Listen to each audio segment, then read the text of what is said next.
Hi guys, welcome to this Turinepi 20 chat. We are waiting to go online and to see. Hi Cynthia, we are waiting for Christina so then we can add her and start our talk. Today our topic is going to be chocolate. So we'll see. Oh, there she is. Hi. Let's see, I'm gonna add. Oh no, this is no. Since you sent me a request, but I need to wait for Christina.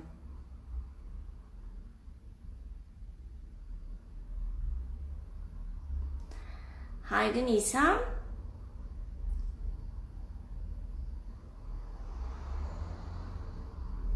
Let's see.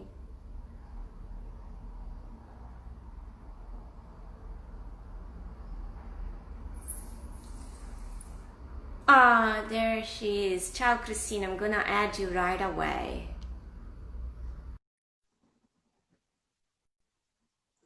So we're waiting for Christina to get added. Hi. Ciao, Christina. Can you hear me well? Can you see me well? I can. How are you? Well, I'm quite happy. It hasn't stormed yet, and we have one final ray of sunshine before our temperatures are going to drop of 10 degrees Celsius. Can you believe it? That's good. It's I don't good. want it too hot. Yes. Yes, yes. How are you? We've got June. Well, actually, today's July, so we have an overspill of June gloom into July. It's Okay. and cool. It's nice. Okay. Okay. So let me just give a little. I have to show you my beautiful flowers first. Ah, those are gorgeous, beautiful. They Great like colors too. So let me just give. Yeah, I was just going to give a little introduction about Turin Epicurean Capital to welcome everyone to this 7th edition of a virtual edition of Turin Epicurean Capital. Usually we would be in an historic theater here in Turin, but due to COVID-19, we just decided to go virtual, online. And today we have a topic with Christina, and our topic is chocolate, right? Who doesn't like chocolate? Well, I know some people who don't like chocolate, but yeah, me too. Me too. But I actually know one. Good question. Just kidding. Yeah. So let's see. Can you please introduce yourself, Christina? So can you tell us who you are and what you do and what your passions are? My name is Christina Conte. I am Italian, but I was born in Scotland and came to the US when I was 9. So I lost the accent because the children were horrible and teased me. So I forced myself to speak American and it stuck. But I started my site, christinascucina.com, in 2011 when I had no clue about anything with food blogging or having a website or anything. It was on the advice or suggestion of 2 friends. And I've just been learning as I go, and it's going to be 9 years this year. Wow. I love it. I absolutely love it. Being able to share food, travel, the things that I discovered, the things that I know with people that maybe aren't lucky enough to be able to travel. I feel like an ambassador. So my 2 main passions are Italy and Italian food, and Scotland and Scottish food, and British also. That kind of like lumped in there. But obviously my first love for Britain is Scotland. So I just, when people talk to me, they know right away I'm a foodie. Conversation always goes to food. So, but I would add one thing, that in your case, it's not only food in terms of eating, but it's also food in terms of cooking, Oh, right? absolutely. Yes. Love to cook. And then there's also another word that is quite key in your case, that is also food education, because you also educate your public about what authentic Italian food is and what authentic British food is, right? Correct. Because I think it's like, if you don't, well, they say if you don't know history, you're bound to repeat it. It's kind of the same with food. If we don't learn, what our ancestors knew from food, and we dismiss it, we have to start all over again. And why take away that knowledge that has been passed down and passed down and passed down? Sometimes it's things like old wives' tale, and then you get a study and it's like, oh, chicken soup is really good for colds. Wow, who knew? We needed a study to do that? No, none that told us that. So, things, simple things, a lot of times it's simple. I think it's a shame when we just dismiss it. That doesn't mean that we should not change recipes and not experiment, not try things, and do the recipe, know what the original recipe is, the authentic way. And if you don't like it that way, make it differently, but at least you know. And that way you don't call it authentic, whatever authentic is, because people will argue, there's, like, where my mom's family is from, it's so small, but even you go 5 miles outside of where her village is, they might make the same dish differently. Does that mean that either one is right and wrong? No, but we have to understand the loose term of authenticity in food. So yes, totally. And also, I think one of the things that you convey the best is that the cooking process is the first pleasure that we feel in our mouths when we eat. Because you, like in your stories, you show all the phases of the cooking part. And then, like, when you plate it, it's done, because that's the most physical aspect. So right. you prepare, like, let's say the food in our mind, literally.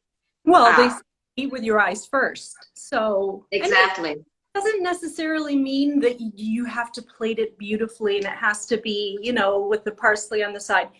But just seeing, fresh produce and really good quality ingredients, and using the best that you can source, because not all of us are going to have access to different kinds of products, simply because of things like our location, where we live, financial situation. Maybe, we can't afford to get whatever it is that is the best, like what we're going to talk about is things like what you pay for this and what we have to pay for this are two totally different things. So, Yes.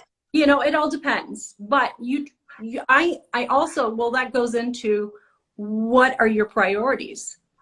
Some people's priorities are, not food related. So they will spend a lot of money on, going to Starbucks every single day and buy their $5-6, whatever it is that they buy. Where I would rather put the money that I would spend on that $5, whatever it is, into buying, you can buy one of these and that's only like 2 or 3 days worth of coffee. And this is going to last, if you're good, it's going to last weeks. So Yes. yeah, everything in moderation. It's like, if you buy this and you eat it all at once, that's not the way it's supposed to be. But I doubt that you can really finish it all at once, because after a while, like, if you really savor the food, like, if You learn. well, it's not only that, it's that after a while it doesn't taste like anything anymore. I can tell you, because I'm the one who has Nutella by the spoon when I really need to be productive, intellectually speaking. And it's always been like that. I shifted from Milka chocolate to Nutella according to my different stages. Right. And I can tell you, even just a tablespoon of Nutella, it's a lot, because after a while the tongue cannot perceive the flavor anymore. So in my house with my parents, we call it getting the overdose stage. Yes. Literally. Yeah. Because that's where you are when the mouth cannot appreciate anymore. But you know what, Lucia? I honestly think that that's a learned thing, because there's a lot of people that just will eat and eat and eat and eat when they say it's in my house. I can't resist until it's all gone. I can't, I have to finish it, because they just obsess on. Yeah. They're obviously, they're getting to that point, because we're all human. We all have those, you know, the taste. They're getting to that point, but they're not connecting it. Yes. Do you know what I'm saying? So the brain. It's also cultural. I would say it's also cultural, because I remember that when I was teaching this conversation class at Purdue, it was Italian conversation, and it was the higher level, okay? So that was between the third and the fourth semester. So we had like a review of the adjectives. And I remember that the students were always very surprised by the fact that I don't drink alcohol, and I don't drink it because I personally don't like it. I don't like bitter flavors. They get maximized in my mouth, and then the alcohol part gets up to the nose. So to me, it's not a pleasant thing to do. And also, as you know, it's another cultural thing. Italians do not get drunk in public. We eat and drink. That's the fun part, to put the two aspects together. And so the homework was started, because we would have class once a week. So I would say, okay, next time you go bar hopping or bar crawling, I can't remember which one, if it was crawling or hopping, but you're more familiar than me about this, right? And I said, okay, next time you go bar crawling, at the very beginning, you bring a little notebook and a pen, and you write down all the flavors of all the drinks, the shots that you're gonna be taking, because you will take more than one and you will change. So you will have beer, you will have a car bomb, whatever. And they never reflected on this aspect, because usually, especially with the shots, you just drink it up and that's it. Yep. And so I remember, even in the food class, I was teaching them that you have to keep the food in your mouth to savor it. And they were all giggly, because it is so physical and sensual, you know? Plus, I mean, those were 20-year-olds, so we know. But it's true. I mean, you have to be connected to fully enjoy the pleasure. And this is what is bringing us to the chocolate, because what is more sensual than chocolate, right? And let me define chocolate, because chocolate, according to countries, varies. What is allowed to be called chocolate? So, for example, the H word, I hate to even say it, Hershey, to me, and to Europe, is not chocolate. Oh yeah, I mean, you tell me, I would drive down to Indianapolis 1 hour to buy imported European chocolate and pesto. So these two were my luxury item, and I was not the only one. I found out that most of the Europeans living in northern Indianapolis, and the population from the Arabic Peninsula, so the Emirates, you know, Saudi Arabia, we all were doing the same. We would all drive down to Indianapolis to buy imported European chocolate, because in West Lafayette we didn't have any. Hershey was the only brand. And that's the thing is I really dislike the term food snob, because I think a food snob is someone that will say, oh, there's no caviar? I'm sorry, I can't have lunch with you. That's a food snob, okay? Because, I mean, who can afford caviar on a daily basis or whatever? But being a food snob, when you have tasted something and the bar is here, and then something where it's down here, that's not being a food snob. That's knowing that. That's like the difference between a homemade gourmet burger that you've made in your house, and you've used the best meat from grass-fed cows, and you've made your own bun and you put that together, and somebody saying, oh, you don't like McDonald's hamburgers, you're a food snob. No, there's a huge difference between a processed McDonald's hamburger and a homemade burger made from, they're two completely different things. So, you know, to say you're a food snob in that situation, I don't agree with it. So saying that Hershey's is not chocolate, I don't feel is being a food snob. There's so much wax in that. I always say you could, you know, if there's the power's out, you could stick a wick in a bar of Hershey's. Like yes, it's true. It's true. It's that waxy. And I remember as a 9-year-old when I came over to America. Now this is, when did we come? 1976. That was a long time.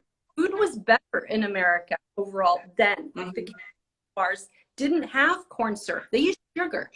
They used less processed and many ingredients back then. And I remember, I can't remember which candy bar it was, but it was a candy bar that I was used to having in Scotland. And I remember having it here for the first time. And at 9, I was like, whoa, what is that? That's gross. It was because the level of quality, I don't know why it's like, it's okay. Americans don't need the quality that the Europeans do because they accept it overall. So yes, chocolate is not really chocolate. So it drives me crazy when I see recipes and they're promoting Hershey's as chocolate. This is the chocolate to buy. It's like lemmings, and people are just like, oh yeah, Hershey's. That's all we know. That's all we know. Open up, you know, the blinders a little bit. Experiment. Try a different kind of chocolate. Try a Swiss brand. Try an Italian brand. Try British isn't, you know, like great chocolate as far as like the standard candy bars, but it's still better than what we have here. I refuse. I mean, I can go into the store here and see an array of chocolates, candy bars. I can't even tell you, does nothing for me. Nothing at all. Nothing. Now, I know, because it was the same. Italian store, and I see this, or I see this, or this kind of thing, and it's like completely different, because my brain's like thinking about, wow, I love that. This is real chocolate. And fortunately for people that can't have nuts, like my daughter, these are like, it says right on the top, 40% hazelnuts, which, you know, you get, and your Nutella is different than our Nutella. Again, yes, it's true. It's true. Quality of Nutella is, I don't know if it's the same as when we were little, and the one that we used to get, I doubt it's probably been changed in Italy since then. Yes, but they changed the formula, definitely. Yeah.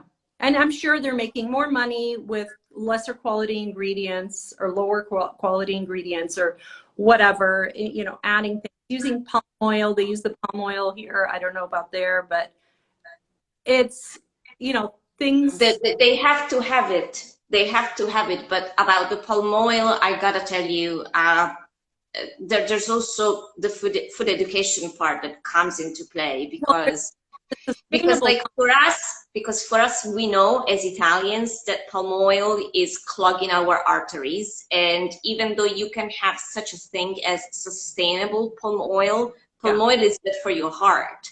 Right. So this is also an interesting aspect of food politics, because if you go to Australia, you can buy endless chocolate, you know, packages saying made with sustainable palm oil with a little orangutan in the logo, and it's still gonna clog your arteries. But palm oil. Yeah, but for me, so that's the other aspect. Yeah. But anyway, it's difficult, I think, and I was having a conversation earlier about this. It's difficult for people that are, you know, our country in the US is so large. And if you happen to live in Kansas, right, you're in the middle, you're landlocked by 1,500 miles one way, 1,500 the other way. I mean, you're in the middle of, you know, Kansas. Of nowhere. We can say that. Yeah, in the middle of nowhere. And your access and accessibility to different cultures, different food, different things like that. It's hard. It's really hard. Now, if you're in the middle of Europe, wherever that is, I don't know if it's Switzerland or Germany or whatever, depending on if you're including. Look at all the different cultures. If you're in Basel, Switzerland, within minutes, you can be in 4 countries. That's true. Different dishes, different foods, different, you know, it's a completely different perspective, I would say. Yeah. Everything. And it's I feel sorry for people. You know, my parents live in Michigan, and a lot of people that I know there have never left the country. So yeah. The food, the experience, it has to go to them for them to experience anything. Where I think I come in. So if somebody's interested in learning more, but the thing is, I don't think it enters your mind if you don't have the exposure. So somebody that, say, has lived in, and we'll just say Kansas, their whole life, and they're 35. And one day they fly to, say, France, and they go to France, and they experience everything French. What does that do? It makes them say, wow, I wonder what Germany's like. Wow, I wonder what Italy's like. I wonder what Russia's like. I wonder what you know, Mexico's. So it opens up the map.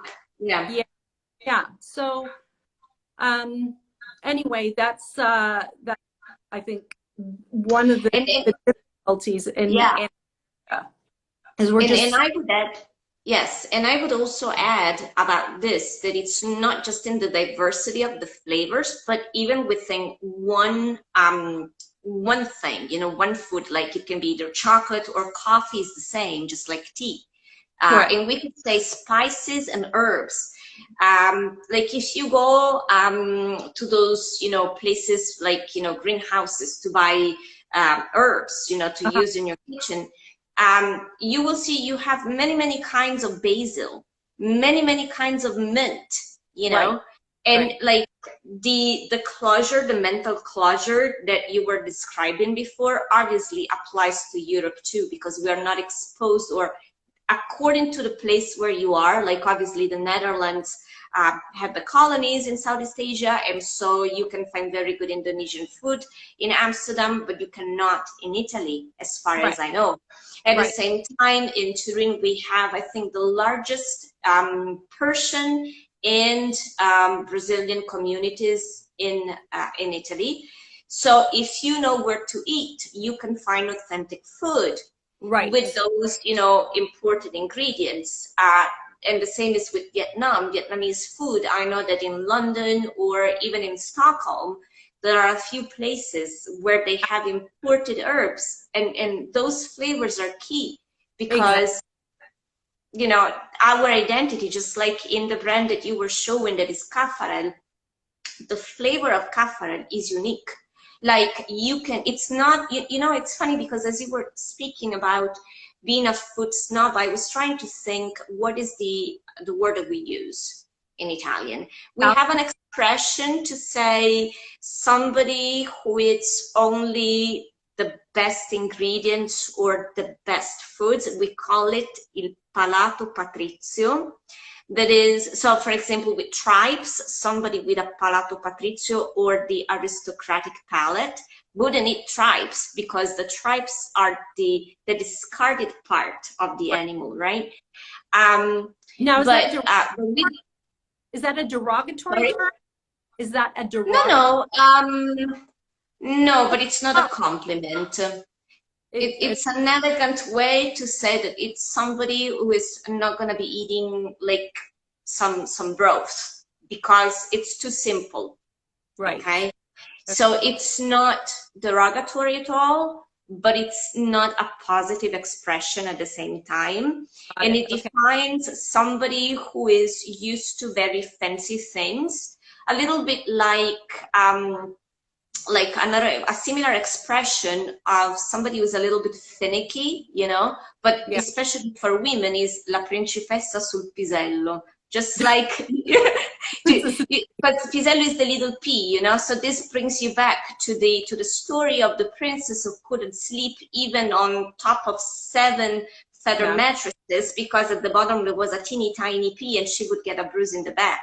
Right. So somebody who is like that is somebody like me who I didn't like the pasta. That's me. That's literally me. Okay, I'm not a food snob. But I'm definitely not un palato patrizio, an aristocratic palate, but I like simple things. And so like, I remember like, this is another expression and another concept that is only Italian, mangiare in bianco, eat in white. That means just pasta with either a tiny bit of butter and olive oil, and that's it. It's to us, we're synonym of hospital food, okay? What we eat when we are sick, basically. Right. And yeah, because it's bland, okay? And I remember when I was 5 and I would, you know, go to the restaurant and they would put a little grated Parmesan cheese. I wouldn't like it, and one by one, all the little flakes, I would take them off. Or the little herbs, you know, like when you grind the little herbs, you know, just to give extra flavor. That was too much for me.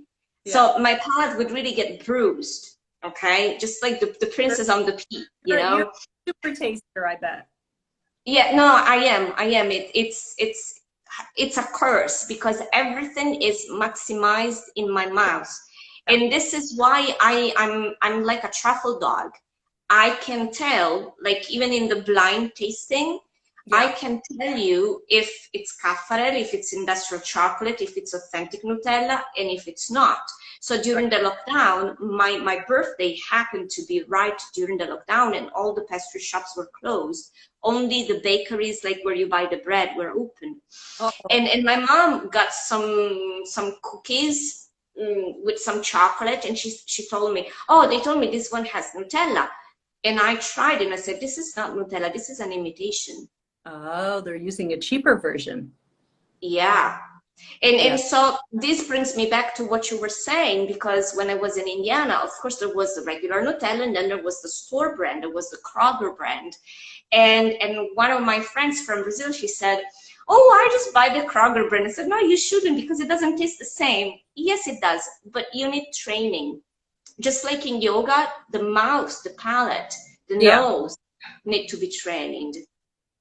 And people that say that, I think it's easier for them if you put them next to each other and do the taste test right then. And say, taste this one, now taste this one. And if they can't, then maybe they're a non-taster, you know, like they just have very few taste buds. But I think most people are able to, you know, taste the difference. My next door neighbor, an old next door neighbor that I had, was making something. I can't remember. I think it was some kind of cookies that I would make and give them some. And she said, I want to make them. I said, here's the recipe, but you need to buy the ingredient that I specify on the recipe, because it had chocolate chips in there, vanilla, whatever else. So she made them and she said, Christina, they don't taste like yours. I made it with your recipe, but they don't taste like yours. So I said, did you, that was my first thing. Did you use, you know, the chocolate chips that I said to get? Well, no, I had your deli or or whatever.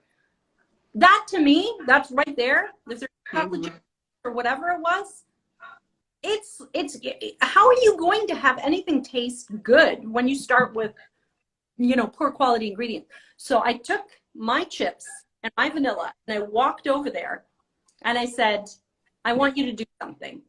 I said, you like those chocolate chips? She goes, yeah, I think they were Ghirardelli, because that she thought that they were like good chips or whatever.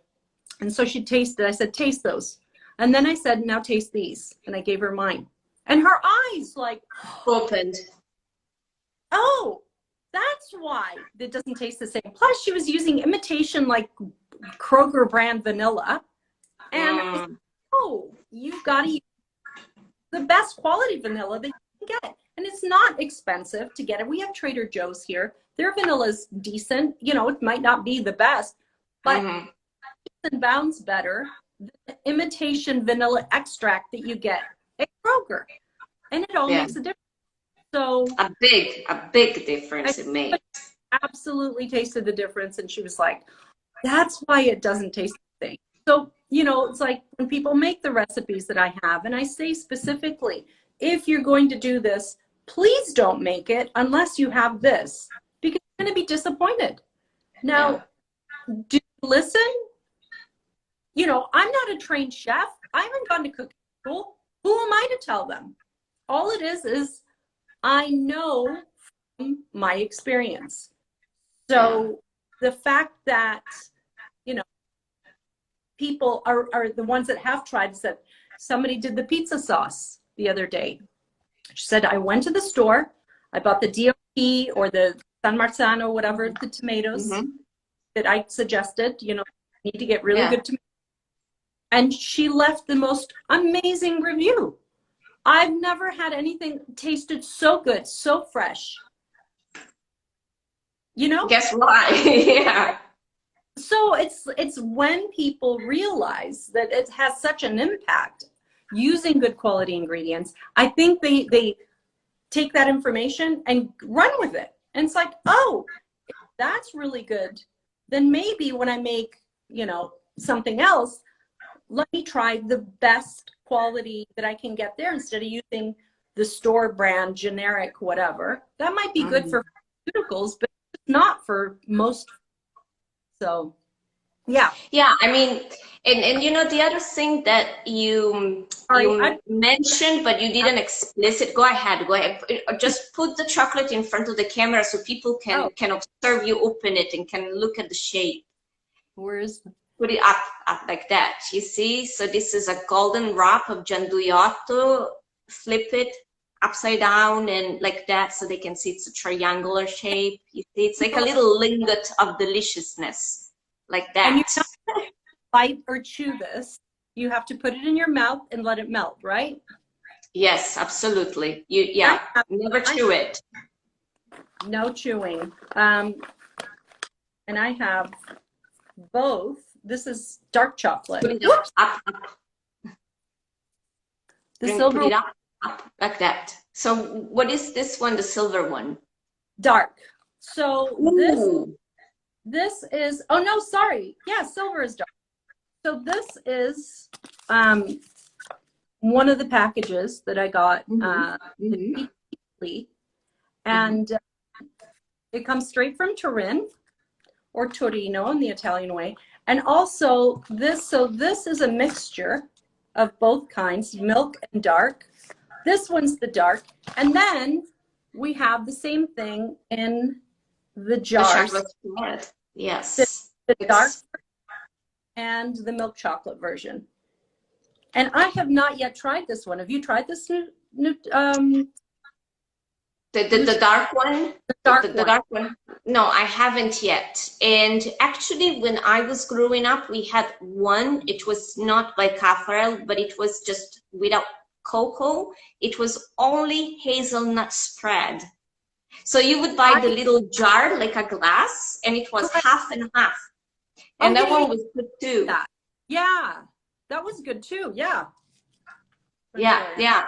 So what I wanted to add is that in the ingredients, you know, when we're talking about wine, one of the words that is coming up all the times is terroir, because in the wine everybody knows about it, that the flavors of the grapes are strictly connected to the land where the roots grow, and that's exactly the same for everything else. So that's why this brand you're eating now has its own identity, and it's completely different from anything else you can buy.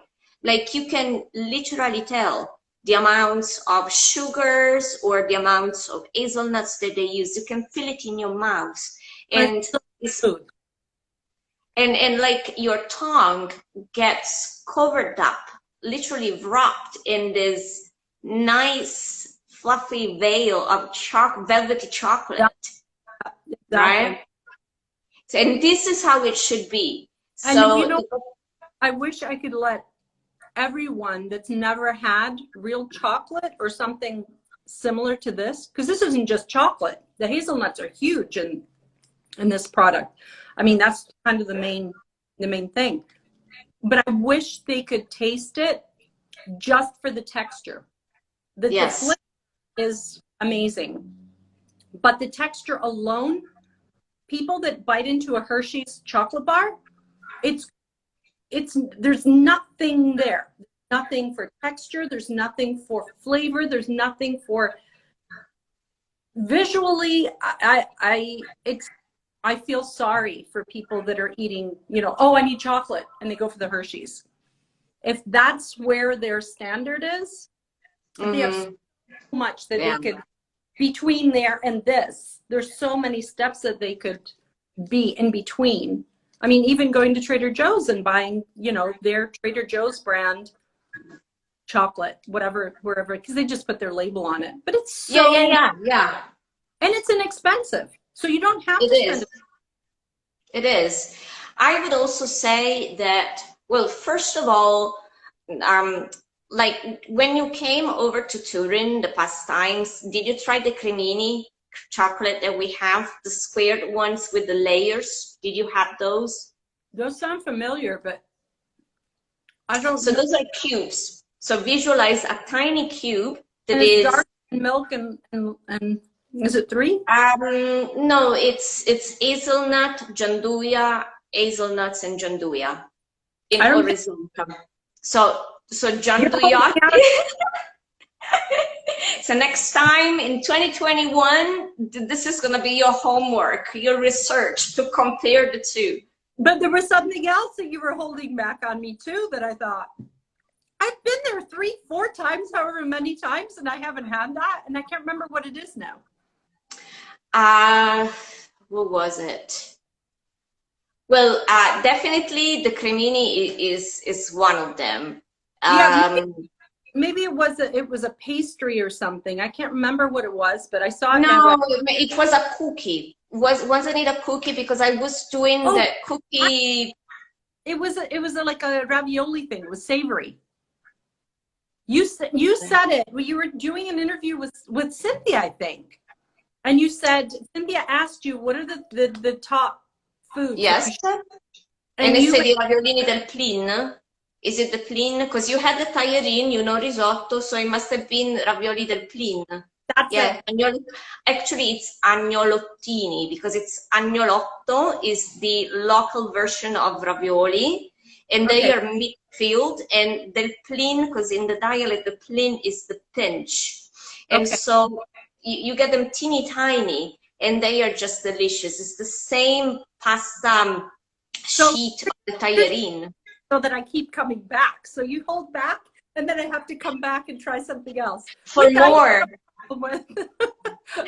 No, but I mean, those raviolini are just amazing. I mean, it's something, and they are a little masterpiece of culinary art because you really have to get into that, you know, the mindset, like the meditation, because you have to be consistent in preparing the pasta sheet with those 40 eggs, like the yolks, actually, just like the tagliarine.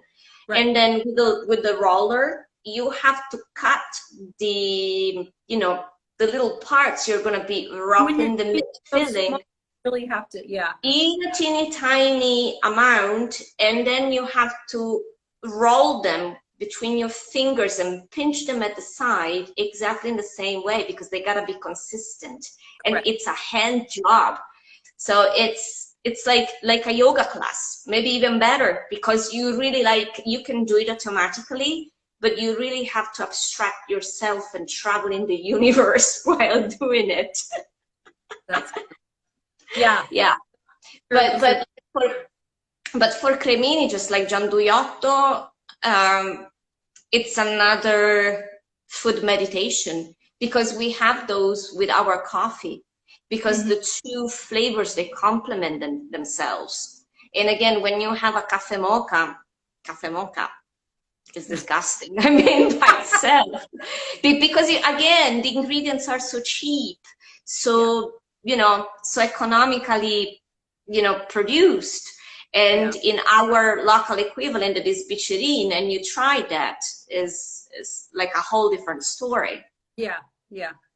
And hopefully the Italy, I'm scared to even go look when I go back to see how they're serving their bicerine, but I have a feeling they're still doing the cream and calling it a bicerine when it's not a bicerine. And that is something that makes steam come out of my ears, because when you have that job as ambassador to, I feel Italy, that's what they're doing. And if they're just letting it go just to make money, that upsets me. Because if you're telling people that have never had the opportunity to go to Italy, and you say, these are the coffee drinks we have, and this is a bicerine, and they have it, and they think, oh, this is what it is. What happens? They go to Torino or Turin, and they order one, and they get the real thing, and they go, this isn't a bicerine. It's the same thing. Like one of the worst examples, or best examples, depending on how you look at it, was in Florence. The last time I was in Florence. And I know what's happened. Millions of American tourists are going there, literally, and they want Italian food. Well, the people there were giving them Italian food, and they're like, this isn't Italian food. This isn't what I'm used to. This isn't the kind of pizza, the kind of pasta, the kind of whatever. This is what I want. And so, being business people, what do? They give it to them. So the food that I saw in Florence the last time I was there, in the, like the touristy areas where you would walk past, it would make your hair stand on end. It was horrific. I even heard an American woman walk past and say, that pizza looks disgusting. So, that's saying something. I mean, I took pictures. I did it, you probably saw it on my story. Like, please don't eat this food. And the people go and they say, oh, we had terrible food in Italy. And because they don't know to be able to go off the beaten track, or to ask somebody to check online and find someone that knows this isn't Italian food. You need to go, across the river, you go here, you need to go there. That's one thing that I love about Turin. You don't have no tourist, no Americanized food. You could pretty much, that with the exception of that one place, where it was the only place that I saw, it was because it was very rare to hear an American accent, when I was there, every time I was there. But I remember there were women at this, and it said hot dog. That's all I remember. It was near, what's the place where they invented the tramezzini, the sandwich? Okay, Castello, near Murassano. Oh, but you're talking about Amsterdam, the chips, where they have the chips.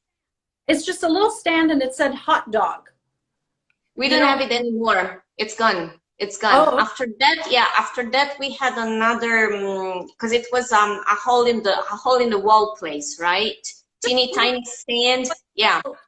After that one, we had this spaghetti to go place. So it's gone. The one is gone too, because we don't like food to go. We want to sit down properly with the tablecloth, with the napkin, see why we are food snobs. Yeah, that was the only place in all of Turin that I saw anything that was, questionable. And it was a couple of American women that were there, because there were no locals that were buying those hot dogs. The same in McDonald's. Like the average Italian doesn't go. Every place that we went, there would be no issue with anyone going to Turin and just going into whatever restaurant and eating there. And I'm sure they would be over the moon. So, it's not like when you go to Rome or you go to Venice and it's like, is this a tourist trap? Do I need to be, farther away from the train station to be able to eat, safely where you're not where the locals go. exactly, where you're not being given something that's made for you, which is nothing like what it should be. I mean, even we had been recommended to go to a place in Milan, and we had it was terrible. Terrible. Ooh. In Milano, to have bad risotto. And That's a tragedy. Yeah. Yeah, the thing was, there were a lot of look like locals eating there. Inside, they were having a big party. There were a lot of Italians. But who knows if they said, oh, they you know, they're American or whatever, and they have to make it different, because a lot of times, you know, like, for example, in England, I had a British breakfast one time, and they gave me a little tiny piece of black pudding. And it was so good. And I said, is there any possibility I could get more black pudding, because it was so good? And he said, oh, most Americans don't eat it. They throw it away. So that's understandable that they would only give, because if they see, they keep bringing it out to people, and it just gets thrown away. So, you know, that kind of thing happens. And again, it's understandable. I wouldn't want to throw food away, no matter what it is.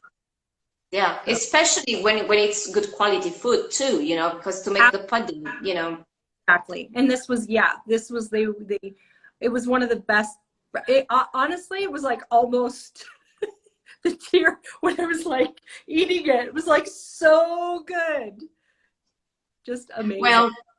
Well, you know, it's interesting to see how Turin is changing too, food-wise, because all the other places you've mentioned, like Rome and especially Milan, Venice, and Florence, are now touristically saturated. They have so many visitors that they are fighting locally to get more business, and obviously they can't. And so they are setting their sights over Turin, and so we are having more and more investors coming from other sides of Italy, and opening coffee shops and places where you can eat. And one of these places is a place where they sell trapizzino. And trapizzino is supposedly something from Rome, except that I think it's just trapizzino, like a trapezzo. Yeah.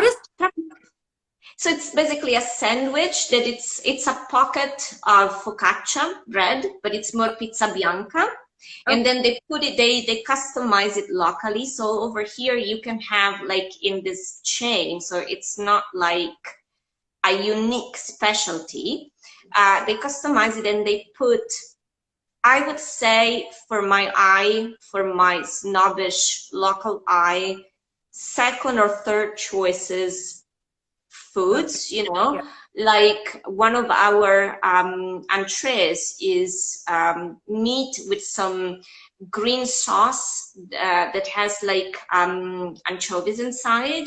And so they get like, let's say the beef tongue, they obviously they cook it and then they slice it or they shave it.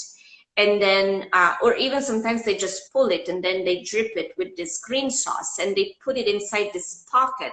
What's the green sauce called again? I can't remember the name of it. We call it il bagnetto verde, literally is the green bath. And that you did the first time you came to Turin Epicurean, remember? Except that when you did the cooking class, it was a whole different story because we were instructed about the quality of the ingredients, okay? Right. And over there, everything is processed. And so it's like basically a pocket of pizza bianca sandwich, you know. Good if it was made with good quality ingredients is basically what you're saying. Yeah, but you see, what I wonder is if it's really traditional from Rome, because my feeling is that it's something that they invented 7 years ago, because I have never heard of that, just for the tourist, right? You do not know about trapizzino, right? Sanam would probably know. Yeah, but I tell you, I went to Rome in my high school field trips, and we spent there a week. I've never seen it.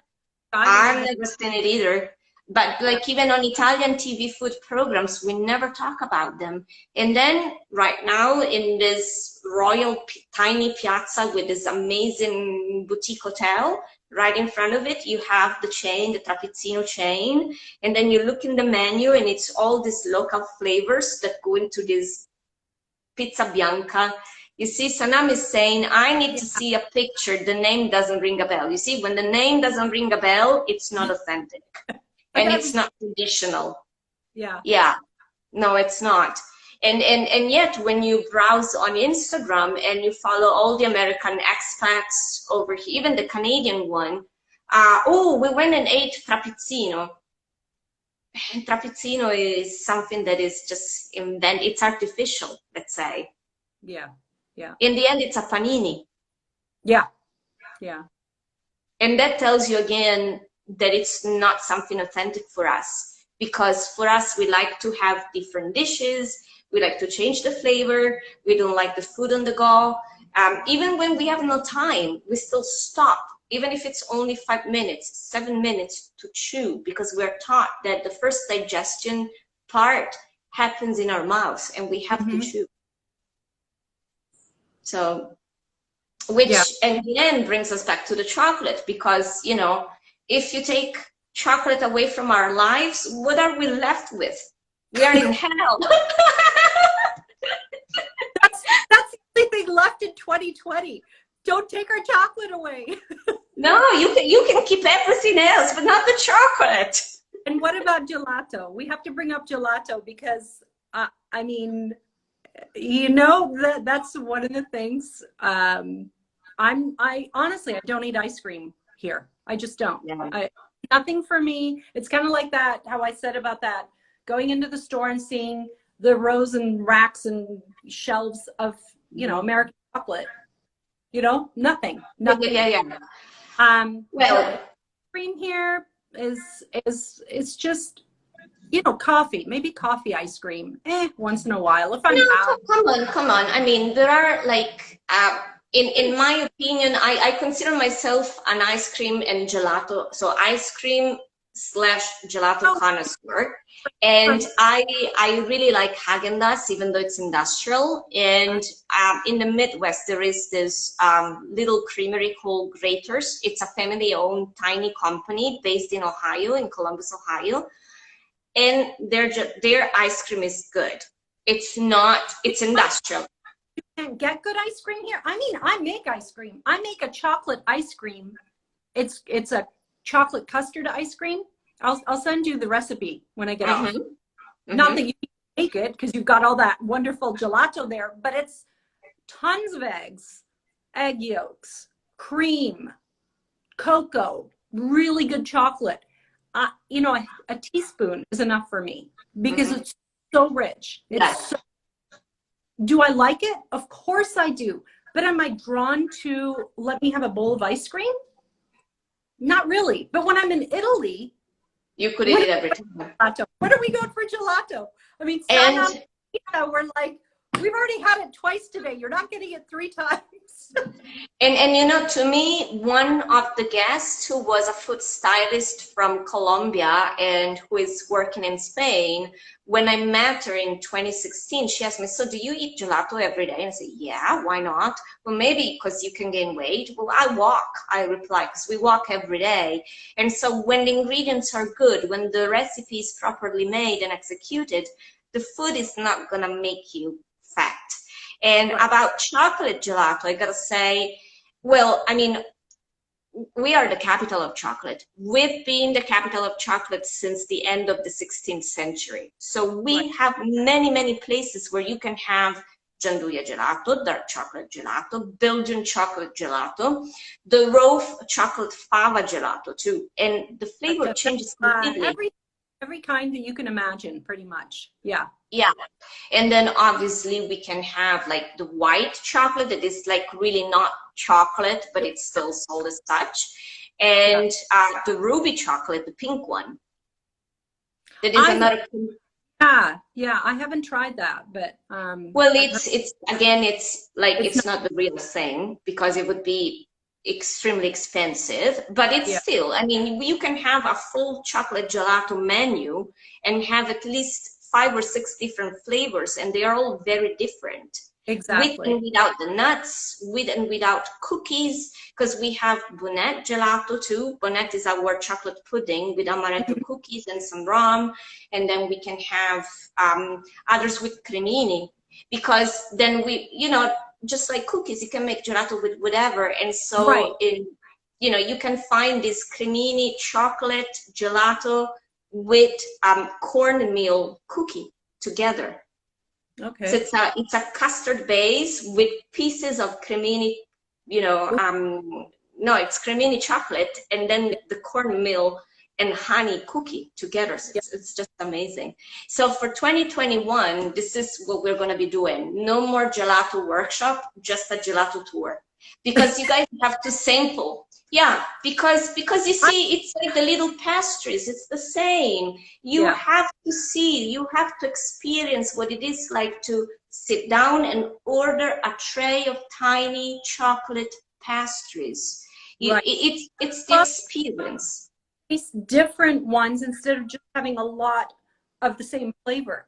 And like you said, point where, okay, I've reached the, you know, it's like, stop. That's enough. I want to take something else.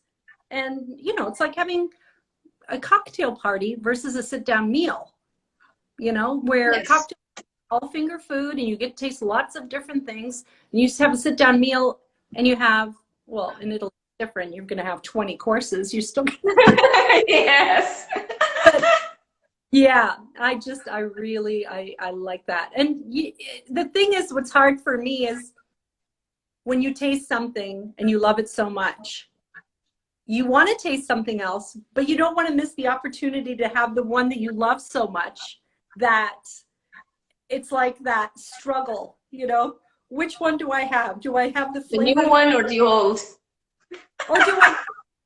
So we should have like a big long table with all the different ones that we can just go through and taste each one. Yeah, absolutely. And the other nice thing is where the production is small, you can befriend the producer or the maker, and they can share. I don't want to say the tricks of the trade, but they will welcome you to their lab, to their workshop.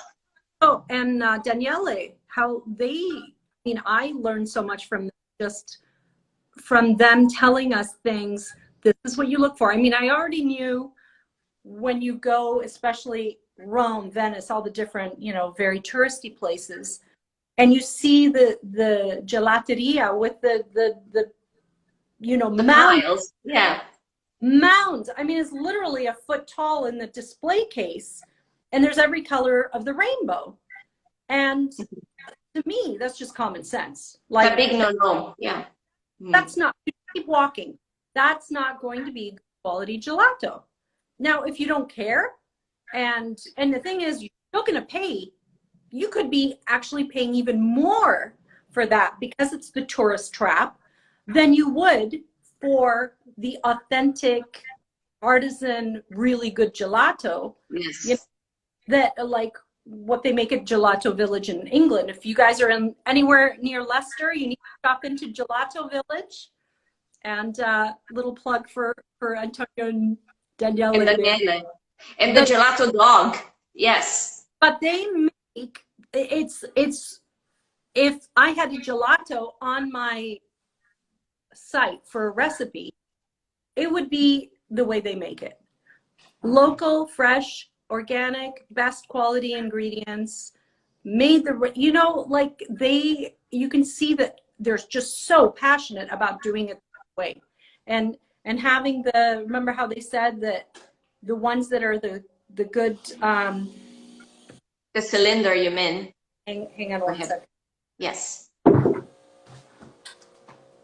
Sorry, the coffee machine is draining. I don't know if you could hear it, but I could. And you know, Christina, I think that we just have a couple minutes left. Because like I mean, let's keep on, but then, you know, Instagram is going to warn us when our 60 minutes are gone. Exactly. Because you see, it's fun. It's fun. You know, I set the timer and then we get carried away. You see 28 seconds. So Okay. this is going to take, go ahead. Thank you so much for doing the virtual Turinepi this year. I mean, it was not as fun as being there. No. Next thing. So exactly. Thank you so much. And we'll Thank see you, Christina. We'll see you next year.